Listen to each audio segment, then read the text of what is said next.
শুভ দুপুর বন্ধুরা। আজকে হচ্ছে পান্তা ভাত। এই দেখো জলে টইটুম্বুর পান্তা ভাত, কিন্তু নুন আর তেলটা দিয়ে দাও। এটা আমার বরেরটা মেখে দেবো, তাকে আবার মেখে দিতে লাগে। সর্ষের তেল দিয়ে, ও তেল দিয়ে মেখে খেতে ভালোবাসে, আমি তেল দিয়ে নয়। নুন দাও, আর এই পেঁয়াজ কাঁচা লঙ্কা কেটে রেখেছি।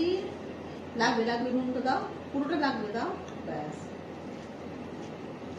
আর আছে আলু ভাজা, আর দেখতে পাচ্ছ ডালের বড়া। তোমার এইটুকু ভাতে হবে? এগুলো রেখে দিয়ে আসবো। তোমার এইটুকু ভাতে হবে তো? মুড়ি নেবো না? মুড়ি এইটুকু এক মুঠা ভাত গো, এটা তো হবে তোমার? কে জানে বাবা, ও আবার মুড়ি দিয়ে খাবে। এই যে ডালের বড়া, এই যে আলু ভাজা, আর এটা মেয়ে চিকেন প্যাটি, আর ভেন্ডি সেদ্ধ, আর ঘি দিয়ে ভাত। এখানে পেঁয়াজ কাঁচা লঙ্কা। এর থেকে বেশি গরমে খেলে ম্যাঙ্গো হোপ হতে পারে, ম্যাঙ্গো।